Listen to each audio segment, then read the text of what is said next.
धर्म संस्थापना के देवता भगवान श्री कृष्ण के चरणों में मेरा नमन। मेरे गुरु परात्पर गुरु डॉक्टर जयंत बालाजी आठवाले के चरणों में मेरा नमन।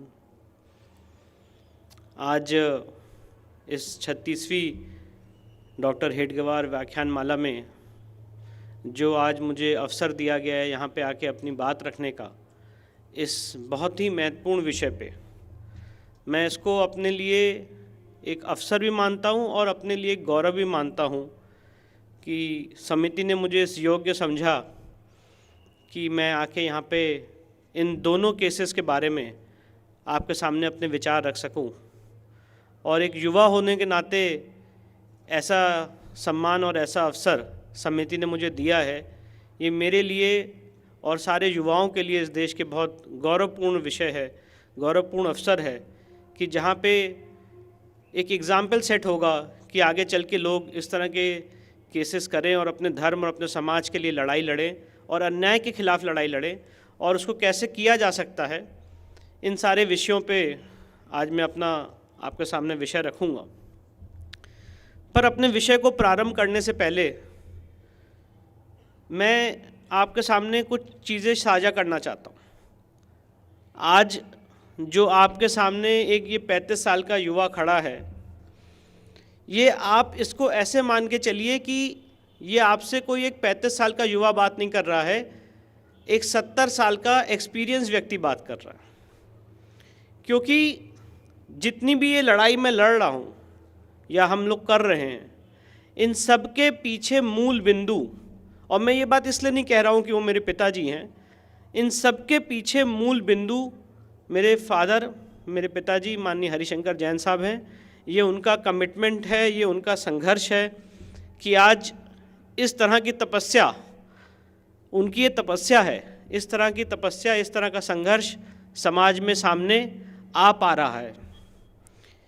और जब ये लड़ाई शुरू होने वाली थी, ये सारे केसेस, एक युवा वकील के नाते राम जन्मभूमि का केस मेरे जीवन का सबसे पहला केस रहा इलाहाबाद हाई कोर्ट में 2010 में।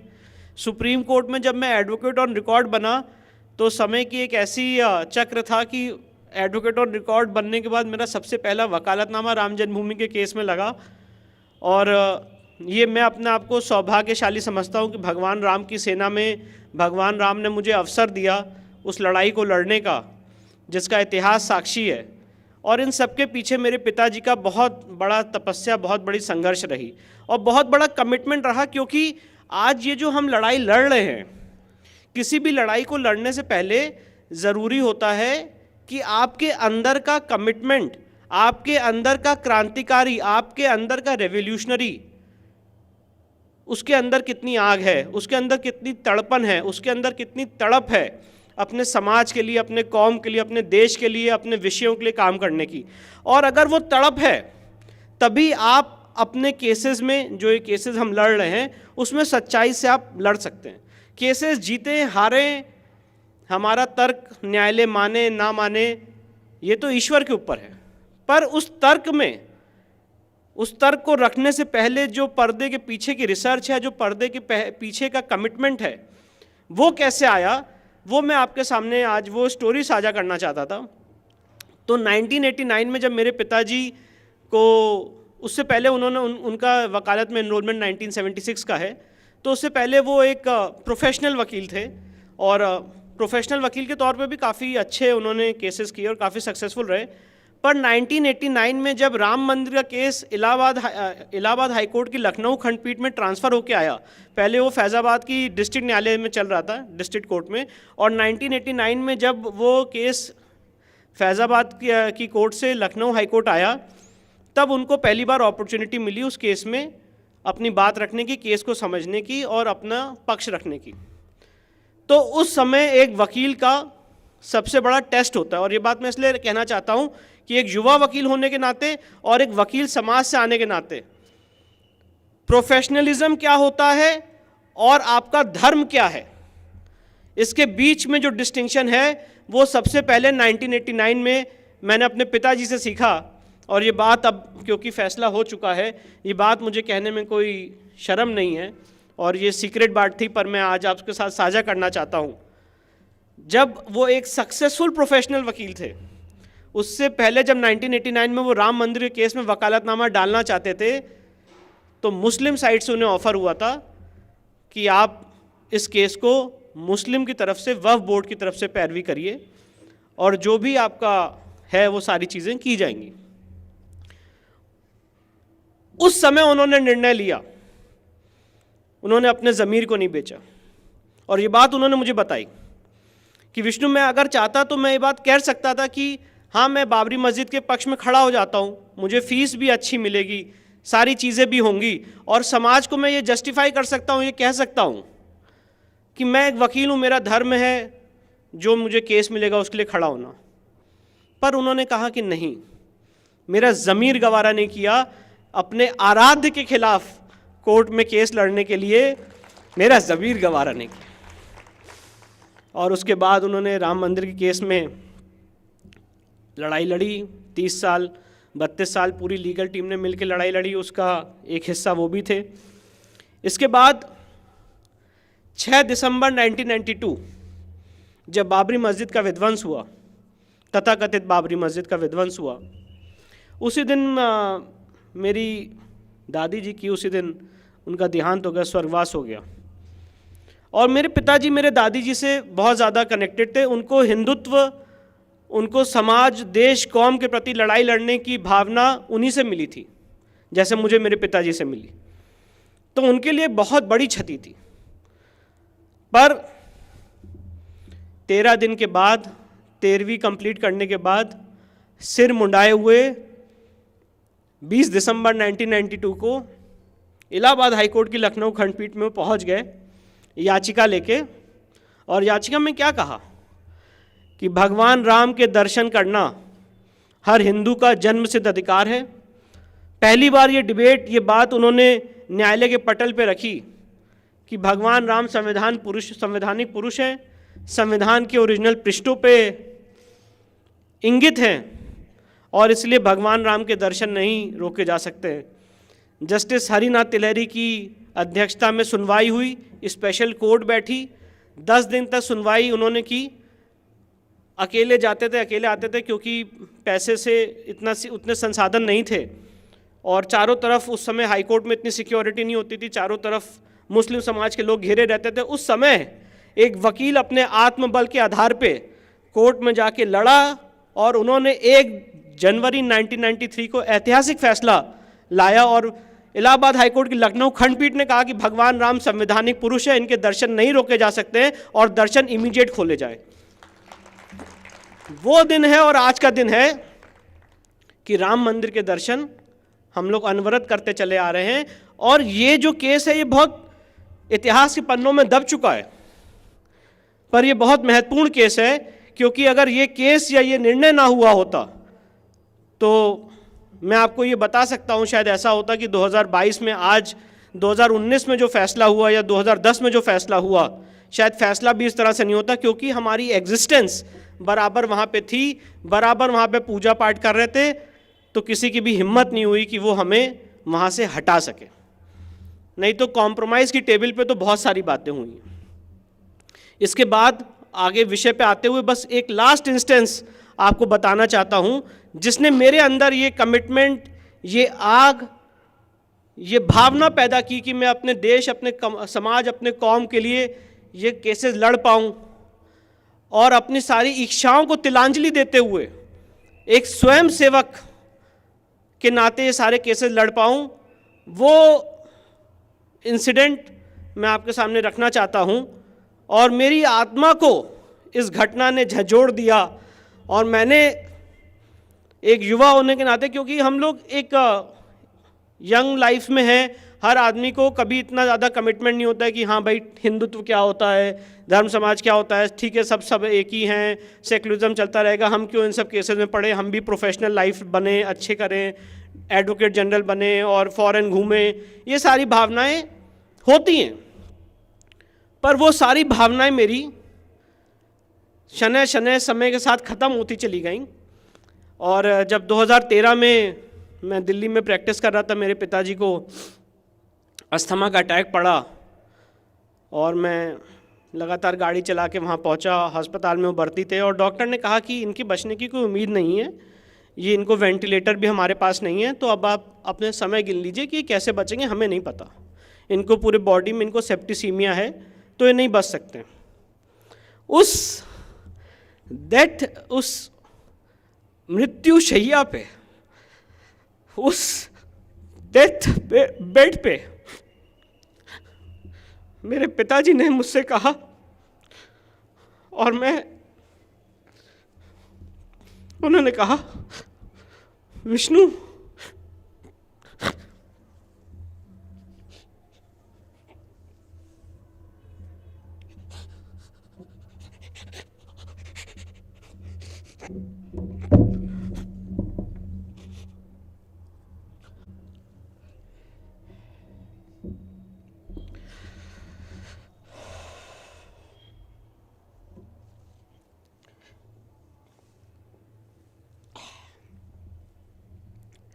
उन्होंने कहा, विष्णु, टीले वाली मस्जिद के केस के नोटिस देना मत भूलना, समय सीमा चली जाएगी, केस डिसमिस हो जाएगा।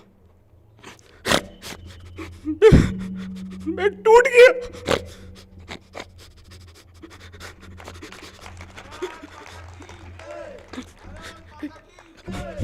इतना बड़ा कमिटमेंट वो अपने दिल में अपने देश, अपने समाज, अपने कौम के लिए लेके चल रहे हैं।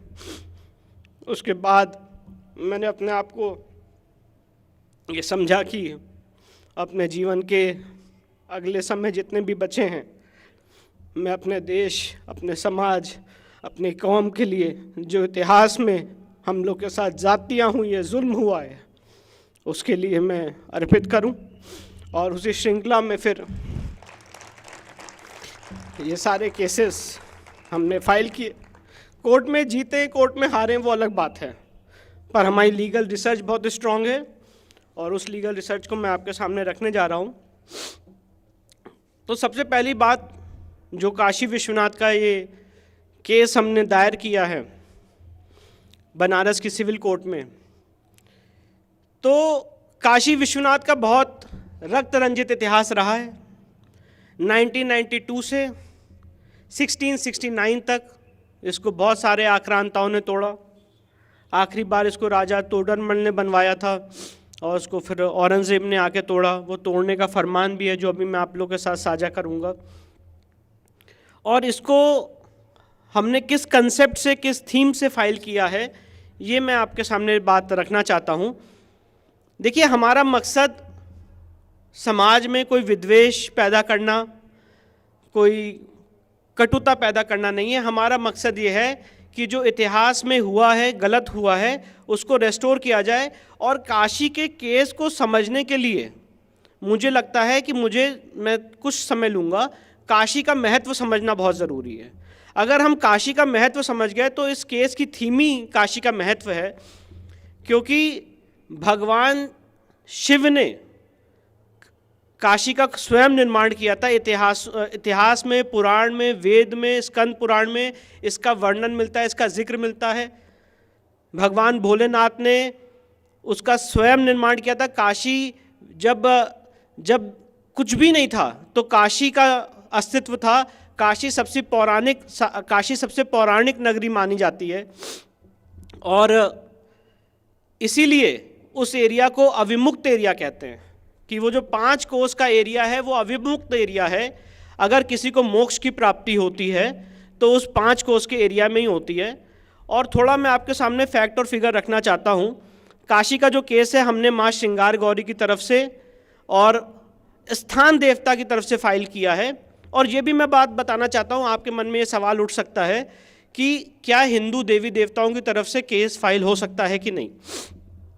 तो राम मंदिर के केस में सुप्रीम कोर्ट ने पैरा 346 राम मंदिर के केस में जो जजमेंट है उसमें पैरा 346 में ये बात होल्ड की है कि अगर शिबायत या ट्रस्टी नेग्लिजेंट रहा है भगवान के राइट्स के प्रति, तो भक्त और भगवान कभी भी अपने हक मांगने के लिए, अपने अधिकार मांगने के लिए कोर्ट में आ सकते हैं।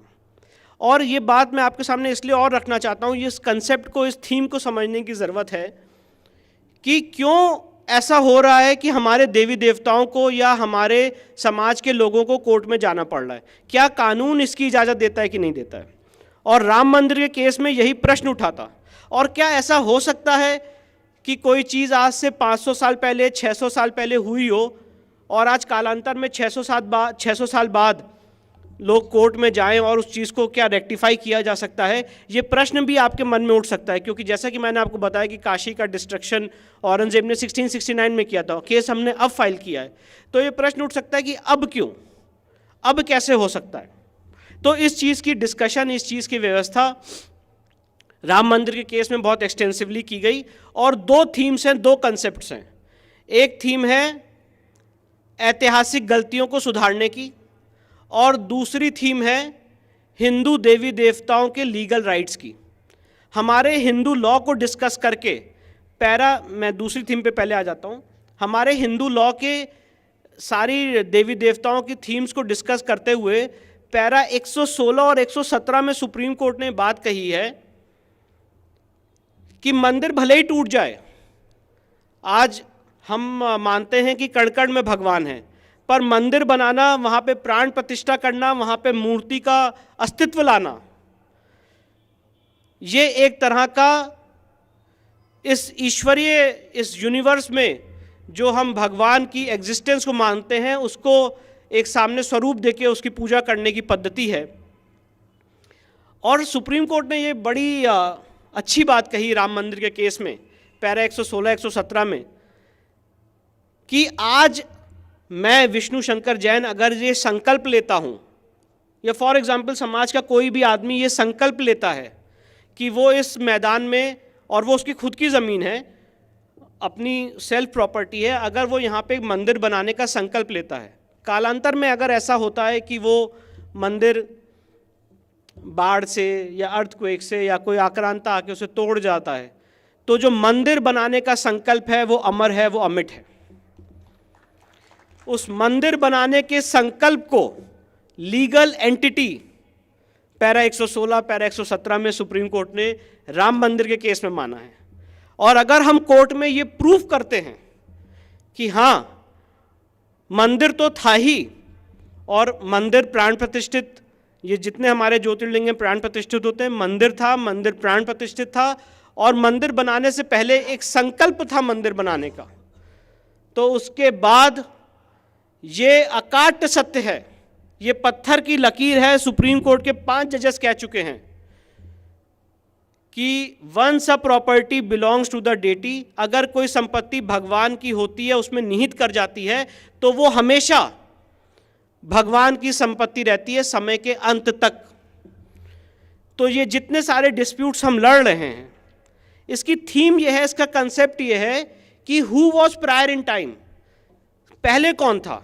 अगर आज मैं ये प्रूफ कर लेता हूँ फॉर एग्जाम्पल कि इस परिसर में पहले मैं था, मेरा परिसर था, मेरी ओनरशिप थी, और यहाँ पे मैंने एक संकल्प लेके एक प्राण प्रतिष्ठा के माध्यम से यहाँ पे मंदिर की स्थापना की है, तो कोई भी आक्रांता आके उसको तोड़ दे, उसको डिमोलिश कर दे, पर आज के संवैधानिक इंडिया में उसको रेस्टोर किया जाएगा।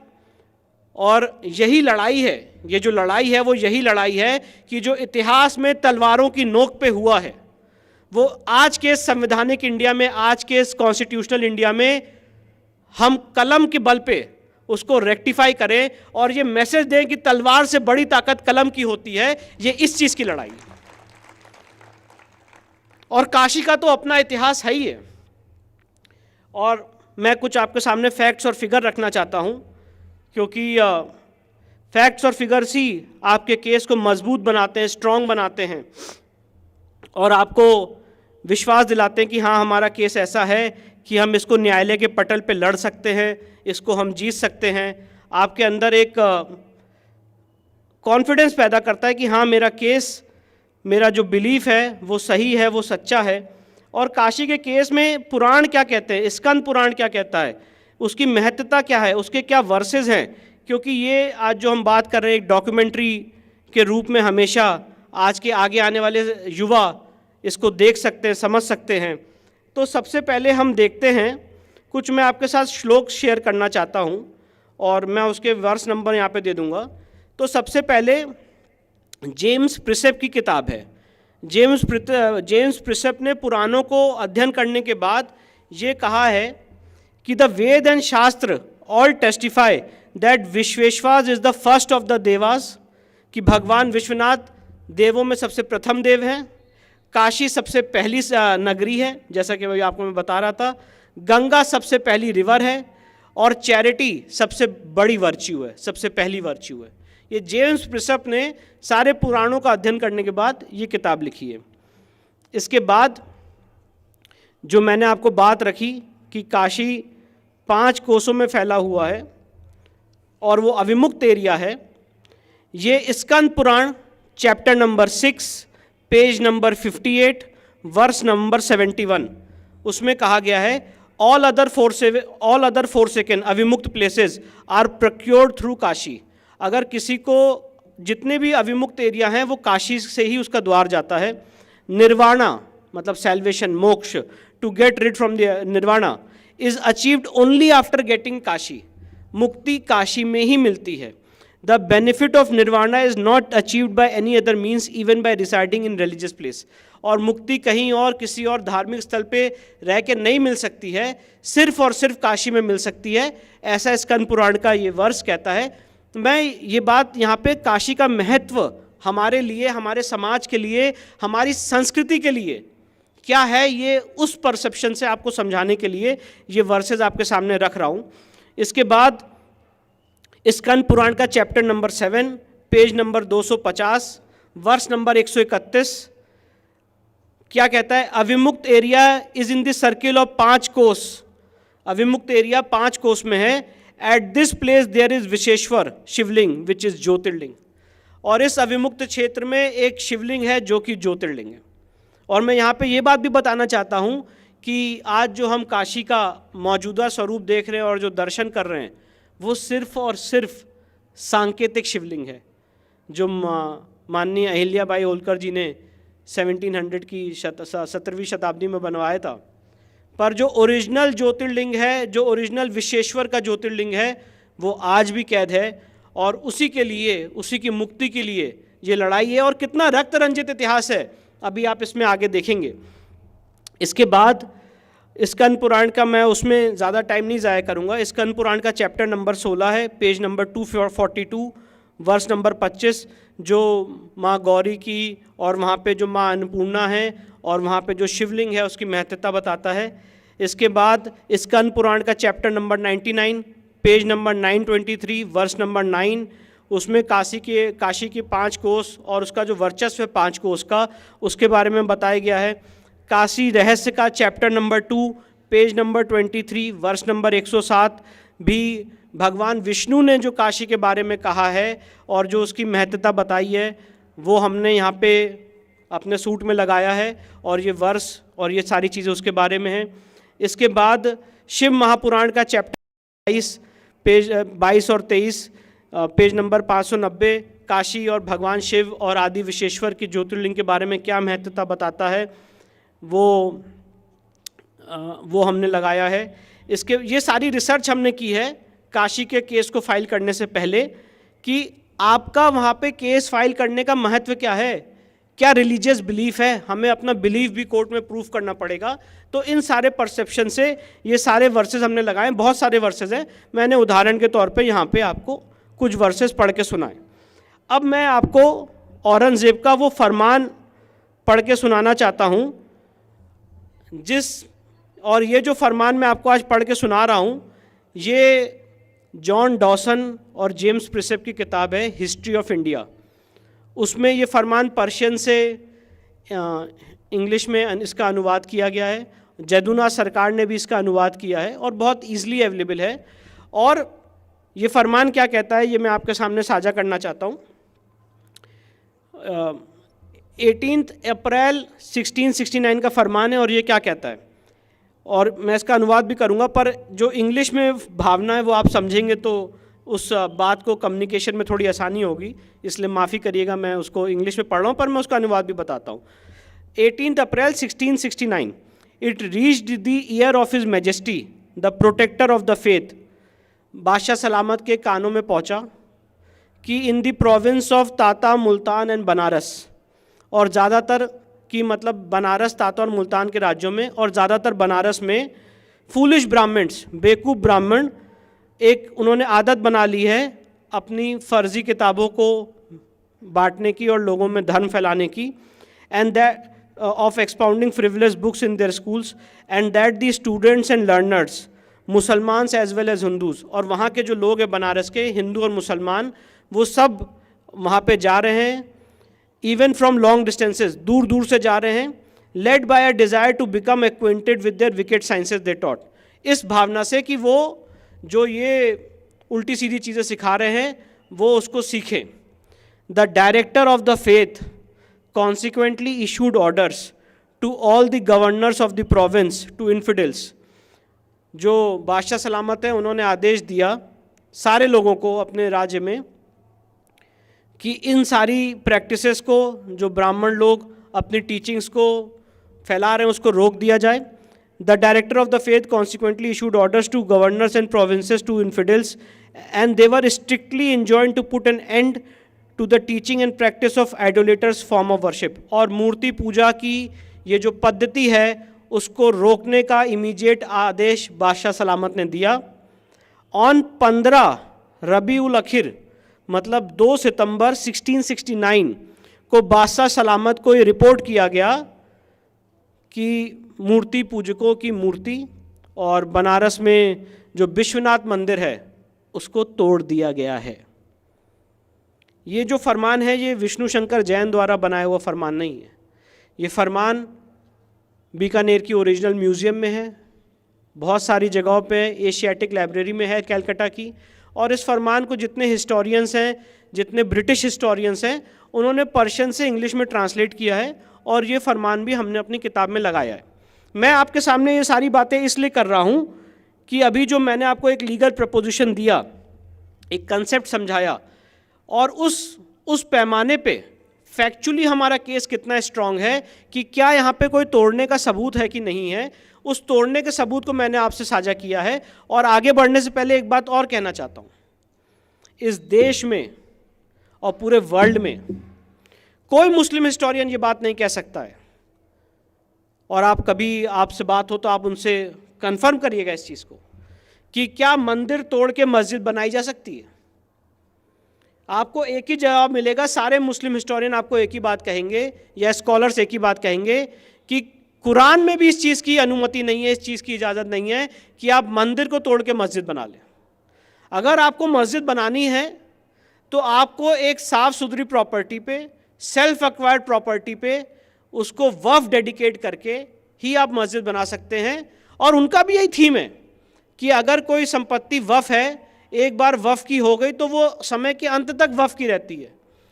तो इसीलिए कोई धर्म ये नहीं कह सकता है, कोई पंथ, कोई मज़हब ये नहीं कह सकता है कि दूसरे की संपत्ति को तोड़ के आप अपने धर्म के लिए या अपने रिलीजन के लिए आप अपना एक मस्जिद का सेटअप बना सकते हैं। और इसीलिए यहाँ पे हमने ये तोड़ने का प्रूफ लगाया है, क्योंकि राम मंदिर के केस में बहुत बड़ी डिबेट हुई थी। राजीव धवन ने नक्शे भी फाड़े थे और कोर्ट में सारी चीज़ें की थी और कहा था यहाँ पे तो तोड़ने का प्रूफ ही नहीं है, और उल्टा हिंदुओं को तालिबानी का दर्जा दे दिया था। वो एक अलग बात है कि हम लोग जानते हैं कि माननीय अटल जी ने बहुत अच्छी कविता रखी है, हिंदू तन मन हिंदू जीवन, रग रग हिंदू मेरा परिचय। हमने कब कभी किसी का जाके मंदिर तोड़ा, कब किसी को फोर्स किया कन्वर्ट करने के लिए, हमने कब किसी का रेप किया। पर आज हमें कोर्ट के पटल पे हिंदू तालिबानी शब्द कह के प्रयोग किया गया, वो एक अलग बात है, वो उनका अपना विचार है, वो रख सकते हैं। पर मैं आपको ये बताना चाहता हूँ कि काशी के केस में और मथुरा के केस में भी अभी जैसा मैं आपके सामने रखूँगा, डायरेक्ट प्रमाण है, फरमान है इसको तोड़ने का। और इसके बाद तोड़ने के बाद की घटना और निर्मम है, जो मुझे लगता है जब मैं ये केस की रिसर्च कर रहा था उसने मेरी आत्मा को झंझोड़ दिया कि तोड़ने के बाद भी हमारे समाज ने कैसे रिएक्ट किया। एक हमारे धर्म, हमारे आस्था, हमारे केंद्र को जब तोड़ दिया जाता है, उसके बाद इस सहिष्णु समाज ने, हमारे लोगों ने, हमारे पुरखों ने इतने बड़े अत्याचार को कैसे झेला, ये सबसे बड़ा ये चीज़ देखने वाली है। और इसीलिए मैं कहता हूं कि सनातन कभी ख़त्म नहीं हो सकता, चाहे कुछ भी हो जाए।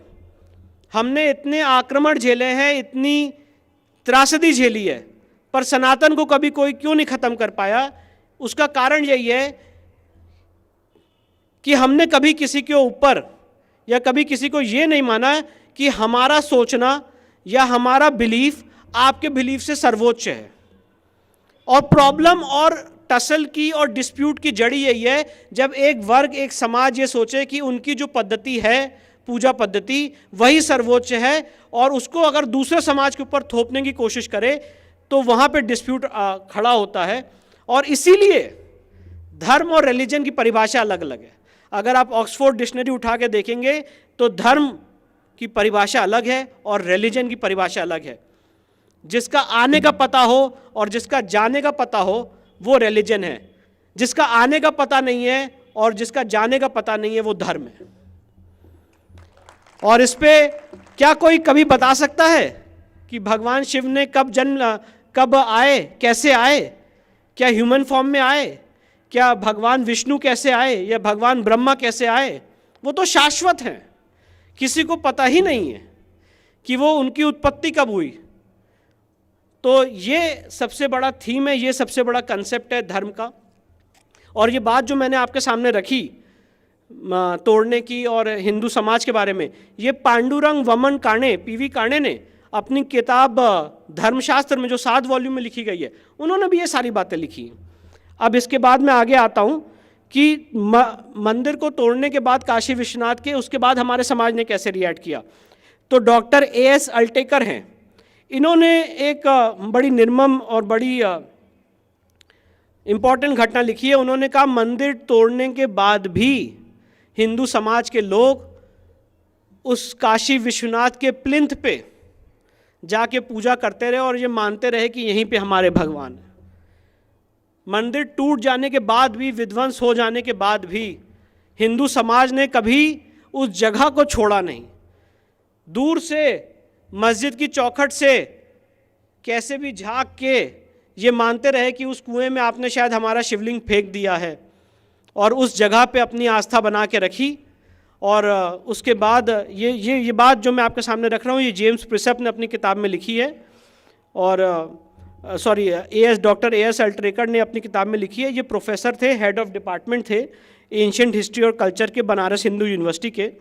और इसके बाद जो सबसे इम्पॉर्टेंट घटना है, 1809 में वर्णन ये मिलता है इतिहास में कि हिंदुओं ने काशी को वापस कैप्चर कर लिया, और 1810 में ब्रिटिश सरकार का डिस्ट्रिक्ट मजिस्ट्रेट वॉटसन, उसने चिट्ठी लिखी है कि काशी वापस हिंदुओं को सौंप दिया जाए। ये 1810 की चिट्ठी है, ये भी हमने इसका भी वर्णन किया है, उल्लेख किया अपने सूट में। इसके बाद एक घटना और है जो जेम्स प्रिसेप की किताब है टेम्पल ऑफ विश्वेश्वर, उसमें उन्होंने क्या लिखा है, डिमोलिशन के बाद, the Hindus worship the plinth of the mosque, जो अभी मैं आपको बता रहा था, as the plinth of old Kashi Vishwanath temple. पुरानी मंदिर की चौखट को समझ के हिंदू समाज के लोग मस्जिद की चौखट पे पूजा करते रहे। M.A. Tshering 1868 wrote that extensive remains of temple destroyed by Aurangzeb were still visible। M.A. Tshering ने लिखा है कि बहुत बड़ा मंदिर का स्ट्रक्चर और टूटा हुआ स्ट्रक्चर आज भी वहाँ पे विजिबल है उस तथाकथित मस्जिद में। A large portion of the western wall of the mask, और मस्जिद की वेस्टर्न साइड पे। He mentioned that the remnant structure also had Jain and Buddhist elements beside the Hindu ones। तो यहाँ पे ये एक वर्णन मिलता है। अब इसके बाद मैं एक आपके सामने काशी के केस में ही एक बहुत इंपॉर्टेंट बात रखना चाहता हूँ, उसके बाद मैं मथुरा के केस में बढ़ूँगा। सिविल सूट नंबर 62, ये 1936 में दीन मोहम्मद ने फाइल किया काशी के केस को लेके, और ये कहा कि ये पूरी जो जगह है ये वक्फ संपत्ति है। और वक्फ संपत्ति का भी क्या कॉन्सेप्ट है वो भी मैं आपके सामने कुछ देर में रखूँगा। उन्होंने कहा कि ये पूरी जगह जो है ये वक्फ संपत्ति है। और दीन मोहम्मद ने जो मुकदमा फाइल किया उसमें बड़ी मज़ेदार बात है, उसमें हिंदू समाज के किसी भी आदमी को पार्टी नहीं बनाया, उसमें सिर्फ और सिर्फ दीन मोहम्मद और ब्रिटिश सरकार आमने सामने थी। जबकि केस हिंदुओं के खिलाफ है तो हिंदू समाज के जो प्रोमिनेंट संगठन हैं या ऑर्गेनाइजेशन हैं, आपको उनको पार्टी बनाना चाहिए था, पर आपने उनको पार्टी नहीं बनाया, आपने ब्रिटिश सरकार को पार्टी बनाया। और ब्रिटिश सरकार ने इस केस में जो अपना जवाब दाखिल किया है वो बड़ा मज़ेदार है। ब्रिटिश सरकार ने कहा, और वो WS भी हमने ब्रिटिश सरकार का लगाया अपने केस में, पूरी रिसर्च करके हमने बात सारे ऐतिहासिक डॉक्यूमेंट्स को, पुराणों को, वेदों को खगोलते हुए हमने केस की तैयारी की है। और ब्रिटिश सरकार ने कहा इस केस में दीन मोहम्मद के कि ये कभी वफ़ थी नहीं, यहाँ पे बहुत बड़ा एक टेम्पल स्ट्रक्चर है और यहाँ पे पीपल का पेड़ है, यहाँ पे सारे हिंदू देवी देवताओं के चिन्ह हैं, इसलिए ये कभी भी मस्जिद नहीं हो सकती।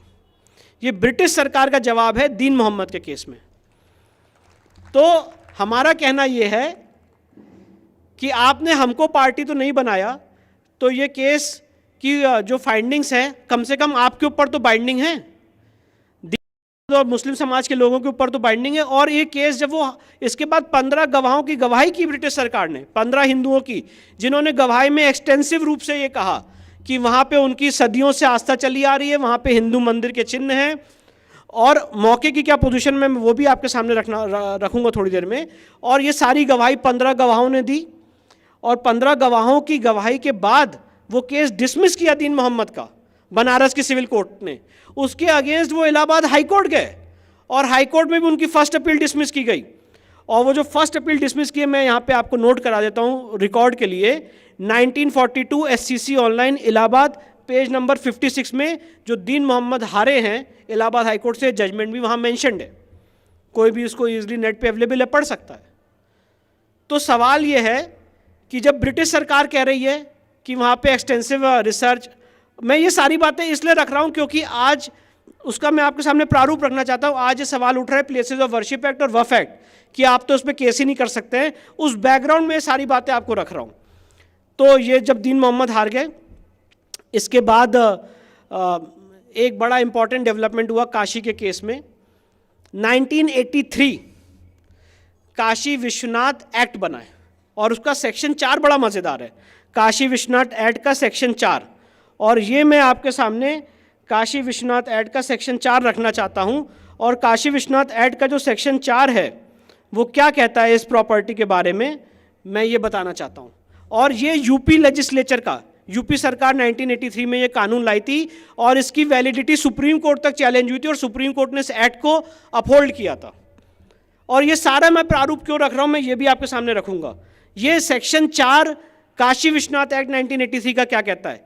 टेम्पल मीन्स मंदिर, मतलब temple means the temple of Adi Vishweshwar, ये मंदिर नहीं जो ओरिजिनल ज्योतिर्लिंग था, popularly known as Shri Kashi Vishwanath temple, situated in the city of Varanasi, which is used as a place of public religious worship and dedicated to or for the benefit or used as the right by Hindus as a place of public religious worship of the Jyotirling, and includes, और इस definition में क्या क्या जोड़ा गया है, उन्होंने कहा मंदिर मतलब वही ओरिजिनल मंदिर जो भगवान विश्वनाथ का था, और इंक्लूड्स सबऑर्डिनेट टेम्पल्स, श्राइन्स जो छोटे छोटे देवी देवताओं की श्राइन्स हैं, आस्थान जो मैंने आपको बताया, आस्थान मतलब जो 5 कोस का एक अविमुक्त क्षेत्र है, डेटीज हिंदू देवी देवता, मंडप, वेल जो आज ज्ञान कूप है, जो आज तथाकथित मस्जिद में कहा जाता है।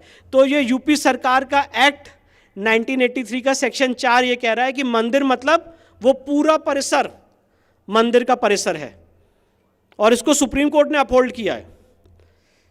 तो अब मैं ये सारी बातें आपके सामने इसलिए रख रहा था कि आज की डेट में काशी की क्या स्थिति है। आज की डेट में काशी की स्थिति ये है कि नरसिम्हा राव की गवर्नमेंट, हम सब जानते हैं, प्लेसेस ऑफ वर्शिप एक्ट लेके आई 1991 में, और उसमें ये व्यवस्था बनाई गई कि 15 अगस्त 1947 को जिस धार्मिक स्थल की जो यथास्थिति थी वो वैसे ही रहेगी, और उसको रेस्टोर करने के लिए आप न्यायालय में कोई भी मुकदमा दायर नहीं कर सकते। ये प्लेसेस ऑफ वर्शिप एक्ट का सेक्शन 4 सब क्लॉज 3 कहता है। ये अलग विषय है कि हमने इसकी कॉन्स्टिट्यूशनल वैलिडिटी को चैलेंज कर रखा है, सुप्रीम कोर्ट ने उसमें नोटिस जारी कर रखा है, वो अलग बात है।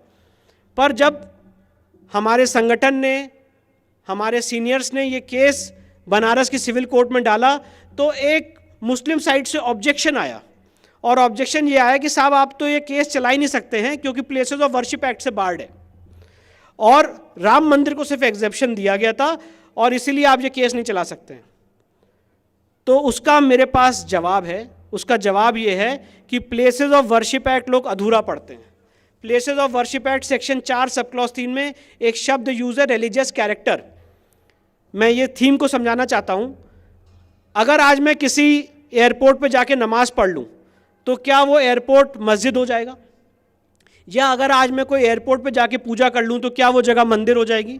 या फॉर एग्जाम्पल अगर आज मैं किसी मस्जिद में जाके मूर्ति रख के पूजा कर लूँ तो क्या मस्जिद का स्वरूप बदल जाएगा?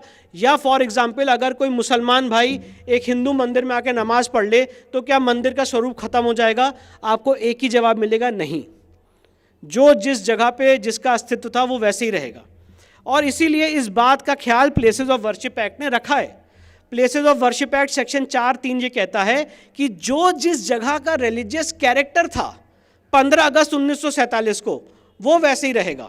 और इसीलिए मैंने आपके सामने ये दीन मोहम्मद का जजमेंट और काशी विश्वनाथ एक्ट का सेक्शन 4 और ये सारी हिस्ट्री बताई।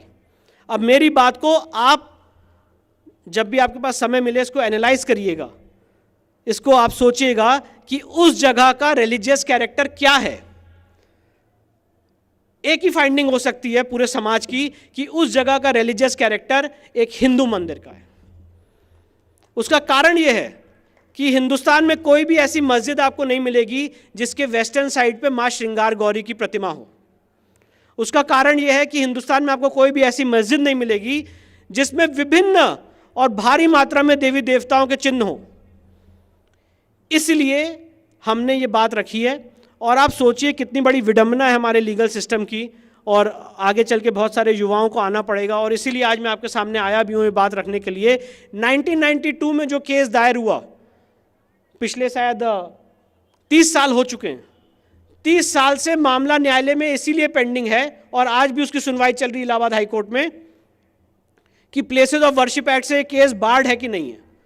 इनिशियली जब केस दायर हुआ तो सिविल जज महोदय ने ये एक व्यू लिया कि नहीं, ये case places of worship act से नहीं चल सकता है। डिस्ट्रिक्ट जज बनारस साहब ने, डिस्ट्रिक्ट जज जो बनारस के, उन्होंने ये व्यू लिया जो बात मैं आपके सामने रख रहा हूँ कि नहीं भाई 15 अगस्त 1947 को उस जगह का क्या धार्मिक स्वरूप था वो तो तय होगा और वो एविडेंस के दौरान तय होगा। इसके बाद इलाहाबाद हाई कोर्ट में अपील पेंडिंग है और पिछले 30 साल हो चुके हैं और हम वेट कर रहे हैं कि पहले ये निर्णय हो जाए कि प्लेसेस ऑफ वर्शिप एक्ट से बार्ड है कि नहीं है। और इसके बाद भी वो लोग सुप्रीम कोर्ट आएंगे और सेकुलरिज्म के नाम पे बहुत बड़ा एक हम सब जानते हैं कि किस तरह से इस देश में ड्रामा किया जाएगा। तो मैं ये सारी बातें, ये सारे तथ्य आपके सामने इसलिए रख रहा था कि काशी के केस में आज हम कहाँ स्टैंड करते हैं और क्या सच में काशी का case places of worship act से बार्ड है कि नहीं है, ये बात मैं आपके सामने रखना चाहता था। प्लेसेस ऑफ वर्शिप एक्ट के बहुत पहलू हैं। मैं एक बात और रखना चाहता हूँ, प्लेसेस ऑफ वर्शिप एक्ट से राम मंदिर को क्यों छूट दी गई? क्योंकि आप और हम 1989 में जाग चुके थे अपने आराध्य के लिए, और इसलिए उस समय की सरकार ने उसको समझते हुए राम मंदिर को एग्जेम्पशन दिया। तो क्या आज हम मिल के कलेक्टिवली ये आवाज़ नहीं उठा सकते हैं कि काशी और मथुरा के लिए भी वो exemption places of worship act में दिया? अगर राम मंदिर को एग्जेम्प्ट किया जा सकता है और उसके लिए न्यायालयीन लड़ाई चल सकती है, और ये कितना बड़ा अपने आप में सोचिए, कितनी बड़ी इस देश के बहुसंख्यक समाज के साथ खिलवाड़ है, उसकी आस्था के साथ, कि अगर इतिहास में कुछ गलत भी हुआ है तो उसको रेस्टोर करने के लिए, उसको रेक्टिफाई करने के लिए अगर आप कोर्ट में जाना चाहते हैं तो आप कहते हैं कि नहीं, कोर्ट में तो नहीं जा सकते। तो कहाँ जा सकते? कैसे डिसाइड होगा? अगर कोई विवाद है तो डिसाइड कैसे होगा? क्या पार्लियामेंट डिसाइड करेगी? अगर पार्लियामेंट आज दोनों सदनों में अध्यादेश लाके इसको पारित कर दे तो आप कहोगे लोकतंत्र का मर्डर हो गया। और अगर कोर्ट में जाना चाहता है हिंदू समाज तो आप कहोगे नहीं, कोर्ट में नहीं जा सकते। और इसके अलहदा वक्फ एक्ट में आपने अपने लिए सारी व्यवस्था बना रखी है। आप किसी भी संपत्ति को वक्फ संपत्ति घोषित कर सकते हो। Let me tell you sir, Taj Mahal को विष्णु शंकर जैन ने तो बाद में क्लेम किया है, वक्फ बोर्ड ने 2005 में क्लेम करके उसको वक्फ संपत्ति घोषित कर दिया। इस समय archaeological survey of India appeal में है सुप्रीम कोर्ट में। और सुप्रीम कोर्ट उनसे वक्फ बोर्ड से पूछ रही कि बताइए भैया शाहजहां का वक्फ डीड कहाँ है, कब वक्फ किया था, वो जरा डॉक्यूमेंट दिखाइए। आज तक दिखा नहीं पा रहे, केस में कोर्ट में रोज एडजमेंट मांग रहे हैं। तो सवाल ये है कि आप देखिए कि कांग्रेस की सरकारों ने दो कानून, और आज जो मेरा विषय है ये यही है, काशी और मथुरा इतिहास और कानून के दर्पण में। तो जो दो कानून इस समाज में सबसे पहले हम सबके सामने आ रहे हैं, और देखिए कितनी बड़ी इस देश के सेक्युलरिज्म की मजाक है कि आपने ये कह दिया कि हिंदू समाज के लोग राम मंदिर के अलावा किसी और फैसले के लिए आवाज नहीं उठा सकते, कोर्ट भी नहीं जा सकते। और दूसरी तरफ वक्फ एक्ट 1995 बना के उनको सारी व्यवस्था दे दी कि वो किसी भी संपत्ति को वक्फ संपत्ति घोषित कर सकते हैं, और घोषित करने के बाद अगर कोई उस आदमी उस घोषणा से एग्रीव्ड है तो वो वक्फ ट्राइब्यूनल जाए जहां पे उन्हीं के लोग बैठे होंगे, उसके बाद हाई कोर्ट जाए, उसके बाद सुप्रीम कोर्ट जाए। तो ये किस तरह का सेक्युलरिज्म है कि आपने हमारे कॉन्स्टिट्यूशनल डेमोक्रेसी में हमें न्यायालय के थ्रू अपनी लड़ाई लड़ने के लिए भी रोक दिया, और आप उसके अलावा सारी चीज़ों पे आप अपनी लड़ाई लड़ सकते हैं। और इस काशी के केस में भी वक्फ बोर्ड ये कह रहा है कि ये मामला सिविल कोर्ट में नहीं चलना चाहिए, ये वक्फ बोर्ड में चलना चाहिए। मतलब जिसने मेरा कत्ल किया मैं उसी के सामने जाके कहूँगा कि भैया मेरे केस का ज़रा फैसला कर दीजिए। ये तो वही बात हुई। तो ये काशी के केस में हमारे फैक्ट्स हैं, ये हमारा तथ्य है, ये इसका पौराणिक इसके साक्ष्य हैं, इसके हिस्टोरिकल रिकॉर्ड्स हैं, और ये सारी बातें हम कोर्ट में लेके गए हैं। और हाँ, एक बहुत इंपॉर्टेंट डेवलपमेंट हुआ है काशी के केस में, मैं वो भी आपके सामने रखना चाहता हूँ। और मैं ये बात इसलिए रखना चाहता हूँ कि ये बात साबित करती है कि एक स्वयंसेवक और हम और आप, हमारी भावनाएं अगर एक हों तो काम कैसे होता है। काशी के केस में जो अभी मैंने आपको बताया कि मस्जिद के वेस्टर्न साइड पे माँ श्रृंगार गौरी बनी हुई है, जिनकी तरफ से हमने मुकदमा दायर किया, पिछले 32 सालों से उस माँ के दर्शन बंद थे, और साल में सिर्फ एक बार उसके दर्शन खोले जाते थे, नवरात्र की चतुर्थी पे, और वहाँ पे दर्शन अलाउड नहीं थे। हमने वहाँ पे सूट केस दायर किया और हमने कहा कि दर्शन किस आदेश से बंद किए गए हैं, कौन सा ऐसा आदेश है, हमने सरकार से पूछा। और मैं आपको ये बताने मुझे बहुत खुशी होती है कि आज वहाँ पे दर्शन खुल चुके हैं, और सरकार ने कहा कि जब कोई आदेश था नहीं बंद करने का तो खोलने का भी कोई आदेश नहीं होना चाहिए। तो ना बंद करने का आदेश था ना खोलने का आदेश है, पर आज हमारी आपकी कलेक्टिव भावनाएं हैं जिसकी वजह से ये काम हुआ है। और आज माँ श्रृंगार गौरी के मस्जिद के वेस्टर्न साइड पे दर्शन अनवरत चालू हैं, और मुझे पूरी उम्मीद है कि हम और आप साथ रहेंगे, आपका आशीर्वाद रहेगा, भगवान भोलेनाथ का आशीर्वाद रहेगा, तो काशी का केस भी 200% हम जीतेंगे। समय कितना लगता है ये तो मुझे नहीं पता, मेरे बाबूजी ने ये एक नींव रखी है, अब वो इस मामले में नींव के पत्थर बनेंगे कि वो अपने सामने सारी चीज़ें देख पाएंगे, तो समय के गर्भ में है। पर हाँ, उसकी फाउंडेशन, उसकी हमने सारी चीज़ें ले डाउन कर दी हैं, और मुझे है कि संघ के नेतृत्व में इस चीज़ को कुशलता से हम आगे ले जाएंगे। इसके बाद अपनी बात को मथुरा के केस पे लाते हुए, क्योंकि समय की अपनी मर्यादा है, मुझे लगता है मैंने ज़रा ज़्यादा ही समय ले लिया।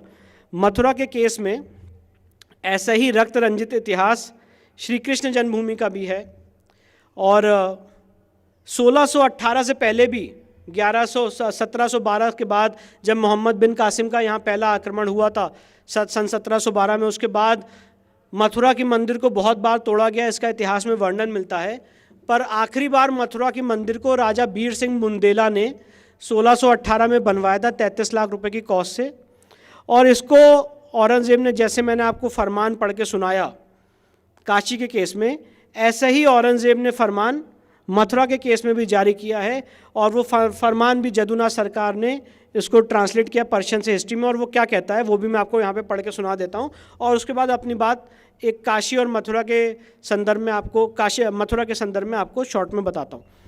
सबसे इंपॉर्टेंट बात है, इस फरमान क्या कहता है, during this month of Ramzan 1080 January February 1670, the emperor, the reviver of the faith of the prophet, issued orders for demolition of Dehura of Keshav Rai in Mathura. बादशाह सलामत ने आदेश दिया कि मथुरा में जो केशव राय की मंदिर है उसको तोड़ दो।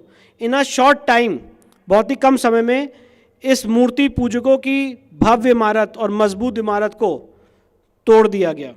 दी आइडल्स, बड़ी और छोटी मूर्तियाँ आगरा की बेगम शाही मस्जिद की सीढ़ियों में लाके दबा दी गई कि जब वो नमाज पढ़ने जाए वो उस पर कुचलते हुए जाए।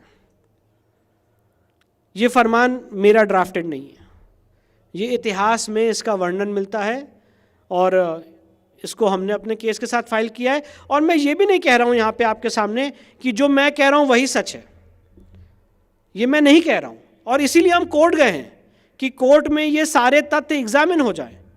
कोई भी मुस्लिम समाज का आदमी आना चाहता है तो वो आके अपनी बात रखे कोर्ट में और कहे कि नहीं, विष्णु शंकर जैन, हरिशंकर जैन झूठ बोल रहे हैं, गलत बोल रहे हैं और फरमान ये नहीं है या ऐसा नहीं है। जितनी बातें कोर्ट में कहें और कोर्ट इस पर अपना निर्णय दे, और जो निर्णय देगी उस फैसले को हम मानेंगे। राम मंदिर के केस में भी हमने माना है और इन सारे केसेस में भी मानेंगे। पर कम से कम आप ये नहीं कह सकते हैं कि इस बारे में बात ही ना हो, और इस बारे में अगर बात होगी तो इस देश के सेकुलरिज्म पे खतरा हो जाएगा। इस बात के प्रति मेरा विरोध है। इसके बाद जैसे कि मैंने आपको बताया कि 1618 में इसको राजा बीर सिंह बुंदेला ने बनवाया था, 1670 में इसे औरंगजेब ने तोड़ा। इसके बाद 1770 में इतिहास में वर्णन मिलता है कि वहाँ पे मराठा आए और मराठाओं ने वहाँ पे बैटल ऑफ गोवर्धन में उस जगह को वापस जीत लिया और सारी चीज़ों को वहाँ से खदेड़ दिया गया। इसके बाद 1803 में वहाँ पे ब्रिटिश सरकार आई। 1815 में वहाँ पे ईस्ट इंडिया कंपनी ने एक ऑक्शन किया इस मंदिर का, मथुरा का।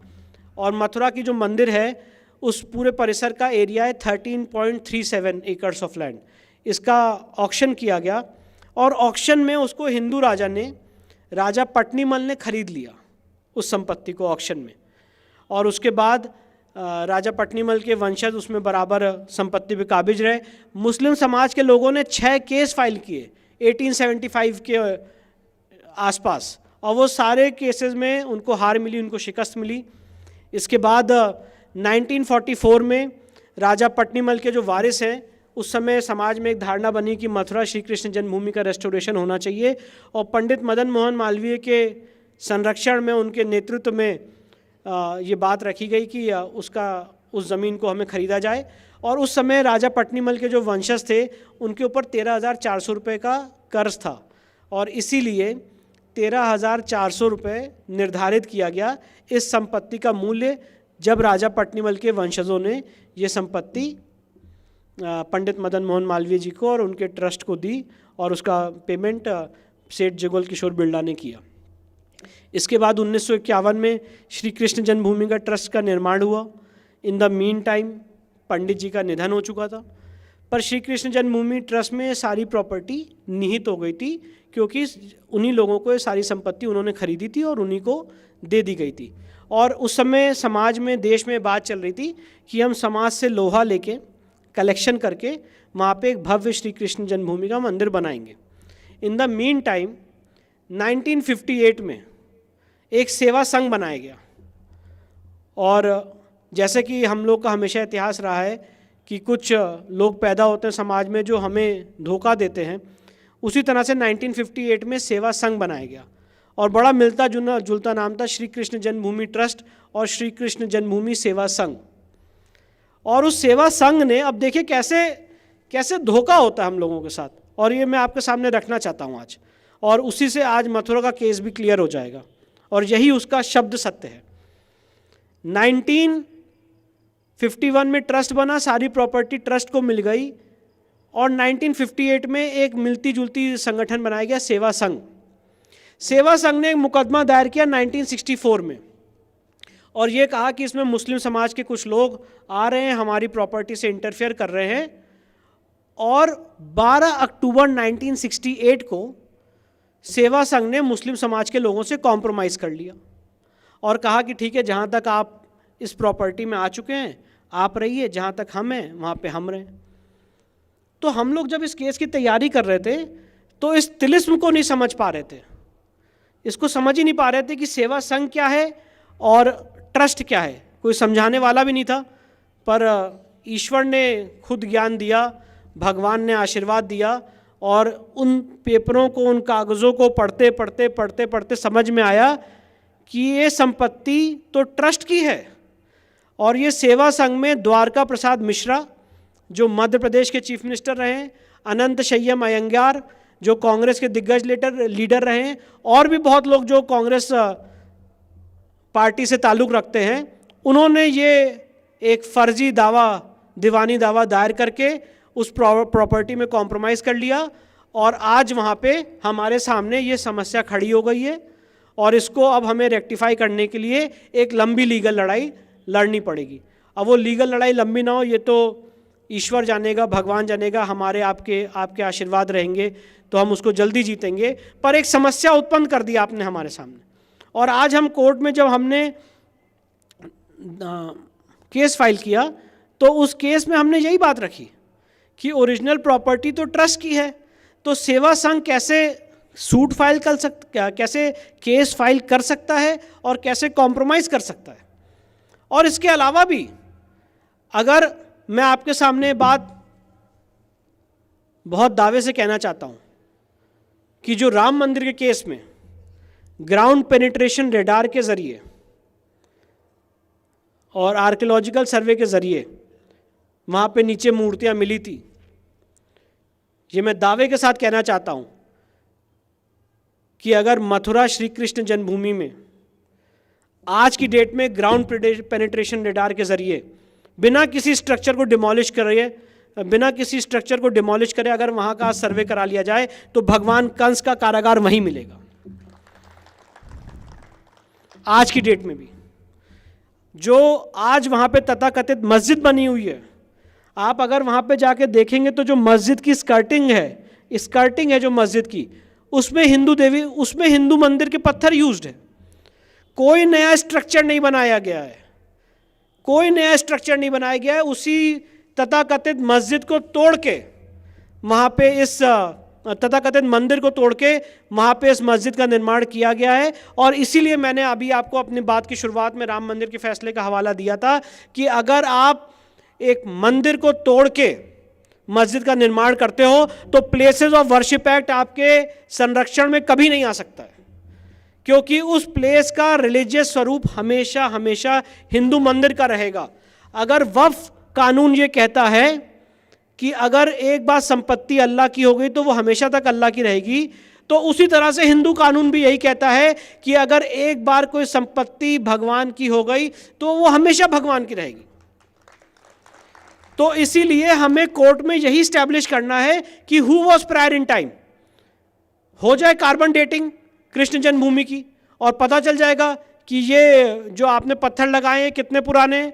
हो जाए carbon dating, ground penetration radar, archaeological सर्वे से काशी के केस का।